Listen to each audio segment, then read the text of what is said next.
The sun rises over the sprawling Montana plains, painting the sky in shades of amber and gold.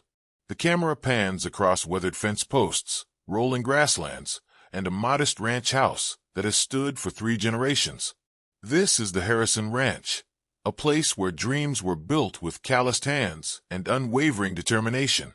Inside the ranch house, 78-year-old James Harrison lies in his bed, his weathered face telling stories of a lifetime spent under the wide-open sky. His breathing is shallow, labored. Around him stand his 3 children, Sarah, 52, Michael, 49, and Rebecca, 45, their eyes red from sleepless nights and silent tears. But James isn't looking at his children. His gaze is fixed on the window, searching the horizon for something, or someone, that only he seems to understand. To understand James Harrison's final wish, we must go back 30 years, to a spring morning when everything changed. It was 1995, and James was at the height of his ranching career. He'd heard rumors of a wild herd roaming the northern territories, Apache horses, descendants of the legendary Spanish Mustangs, known for their spirit, intelligence, and untamable beauty. Among professional ranchers and horse enthusiasts, catching sight of an Apache was considered a blessing. Taming one was thought to be impossible. James wasn't looking to tame anything that day. He was simply riding the northern pasture, checking fences after a particularly harsh winter storm. That's when he saw her. She stood on a ridge, backlit by the morning sun, a magnificent mare with a coat that seemed to shimmer between copper and gold. Her mane flowed like silk in the wind, and her eyes held an intelligence that took James's breath away. The Apache beauty stood perfectly still, watching him with what could only be described as curiosity rather than fear. Most horses would have bolted, but she didn't. James dismounted slowly, his movements deliberate and respectful. He didn't approach her. He simply stood there, at a distance, acknowledging her presence. They stayed like that for what felt like hours, but was probably only minutes. Man and horse, 2 souls recognizing something profound in each other. When she finally turned and disappeared over the ridge, James knew his life had changed. He also knew, with absolute certainty, that he would see her again. Over the following months, James would ride to that same spot every morning. Sometimes she was there, sometimes she wasn't. He never brought rope or halter. He never tried to lure her with food. He simply showed up. His family thought he'd lost his mind. His wife, Martha, would shake her head as he rode out before dawn, coffee barely touched. "You're chasing a ghost, James Harrison," she'd say, but there was fondness in her voice. "Maybe," James would reply with a knowing smile. "But what a beautiful ghost she is." Slowly, impossibly, the mare began to trust him. She'd come closer each week, until one extraordinary morning, she allowed him to touch her neck. James wept that day, a tough rancher, crying like a child at the simple act of connection. He named her Apache because of her wild heritage, and beauty because no other word seemed adequate. Beauty was never broken, never tamed in the traditional sense. She chose James, just as much as he chose her. She would come when he called, but only because she wanted to. She'd let him ride her bareback across the plains, the 2 of them moving as one entity, not master and animal, but partners in the truest sense. Martha used to say that James and Beauty shared one heart between them.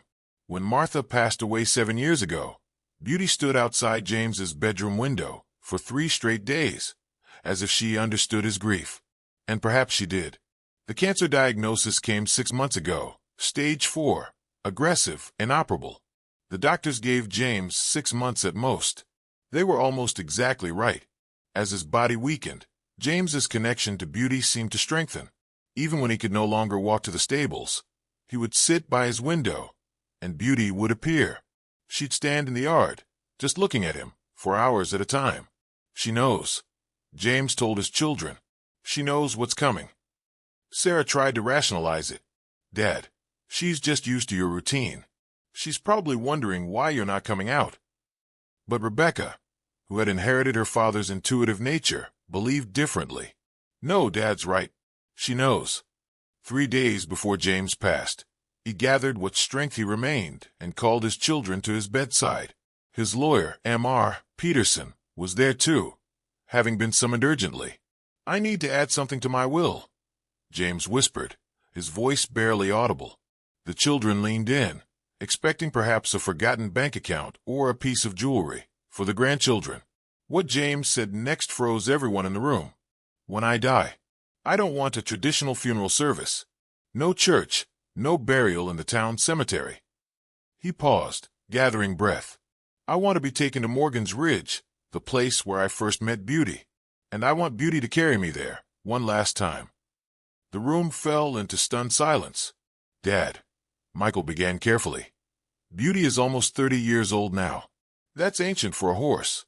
The ridge is 5 miles away, and the terrain—" "Beauty will do it," James interrupted with surprising firmness. "She's strong enough, and she'll want to. It's what we agreed on." "Agreed on?" Sarah's voice cracked. "Dad, you can't have an agreement with a horse." James smiled, a real smile that seemed to erase years from his weathered face. "Can't I?" Rebecca took her father's hand. "Dad, even if we wanted to do this, it's not legal. There are laws about burial, health codes, permits." "Peterson," James turned to his lawyer, "make it happen. I don't care what it costs. I don't care what strings you have to pull. This is my final wish, and I'm not dying until I know it will be honored." Mr. Peterson, who had known James for 40 years, simply nodded. "I'll find a way." What followed was a legal labyrinth that Mr. Peterson would later describe as the most challenging case of his career. He contacted the county health department, environmental services, the Bureau of Land Management, and even consulted with Native American tribal councils who still honored traditional burial practices.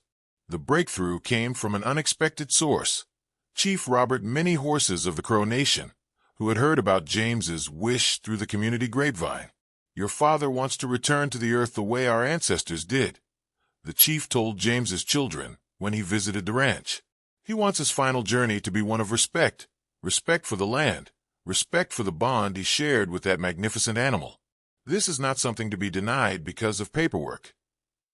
Chief Many Horses worked with Mr. Peterson to arrange what would technically be classified as a natural burial in a designated rural conservation area.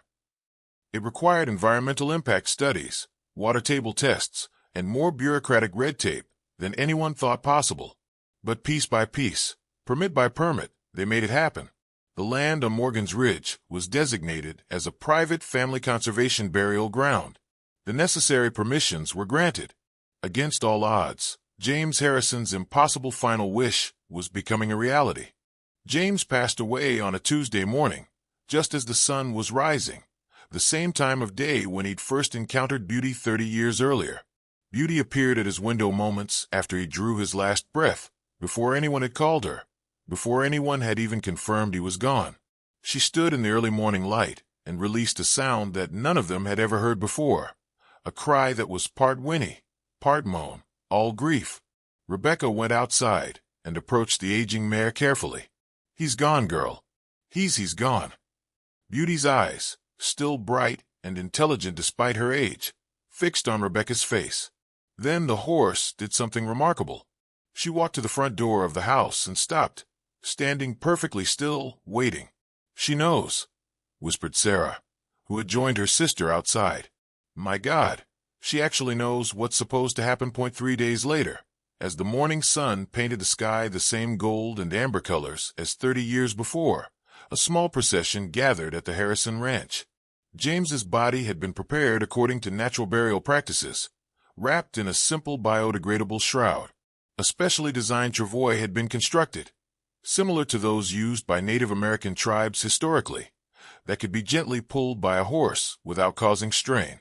Beauty stood perfectly still as they carefully attached the travois. Several veterinarians were present, ready to call off the journey if the horse showed any sign of distress. But Beauty remained calm, dignified, as if she understood the sacred nature of what was about to happen. James's children walked alongside Beauty. Behind them came a quiet procession of ranchers, friends, and neighbors. Over 100 people who had heard about James's final wish and wanted to bear witness. Chief Many Horses led the procession, singing traditional songs in the Crow language. Mr. Peterson walked beside him, still somewhat amazed that he'd managed to make this legally possible. The journey to Morgan's Ridge took 3 hours. It should have taken less, but they moved at Beauty's pace, stopping whenever she needed to rest. Nobody rushed her. Nobody questioned her. When they finally reached Morgan's Ridge, the exact spot where James and Beauty had first seen each other, something extraordinary happened. Beauty stopped at a particular location and refused to move further. The people carrying the burial equipment started to question if this was the right spot, but Chief Many Horses raised his hand. "Wait, let's dig here." As they began to prepare the burial site at the exact spot Beauty had chosen, one of the workers called out, "There's something here." Carefully, they excavated around what appeared to be a small metal box. Inside, protected from the elements, they found a letter in James's handwriting, dated 30 years ago, just weeks after he'd first encountered Beauty. Sarah opened it with trembling hands and read aloud, "If you're reading this, then Beauty kept her promise, and I kept mine. 30 years ago, when this magnificent creature first allowed me to touch her, I made a vow. I told her that when my time came, this would be the place I'd return to, the place where my real life began. I buried this letter here as a promise to her and to myself. I told Beauty that one day she would bring me back to this spot, and we would complete the circle. I don't expect people to understand. Most will think I'm a crazy old rancher who spent too much time in the sun. But Beauty understood. She always understood. This is not an ending. This is a return to the land, to the wind, to the morning sun on Morgan's Ridge, and to the place where a wild horse taught a stubborn rancher what it means to truly connect with another soul. Thank you, Beauty, for everything. Your friend James." There wasn't a dry eye in the procession. As they gently lowered James into the earth at the spot Beauty had chosen, the very spot where he'd buried his promise 30 years earlier, the old mare stepped forward. She nuzzled the shroud one last time, then raised her head to the morning sky and called out, a sound that echoed across the ridge and seemed to touch the heavens themselves. Then Beauty did something that no one could have predicted. She walked a short distance away and stood at the edge of the ridge, looking out over the vast plains below, the same spot where she had first stood 30 years ago, backlit by the morning sun. She remained there as the burial was completed, as Chief Many Horses spoke words of blessing, as James's children said their final goodbyes. When the last shovel of earth had been placed and the last prayer had been spoken, Beauty turned and looked back at the gathering one final time. Then, with a dignity that seemed almost human, she walked down the ridge and disappeared into the wild lands beyond. Beauty was never seen again after that day. James's children would go to Morgan's Ridge regularly, and they'd call for her, but she never returned.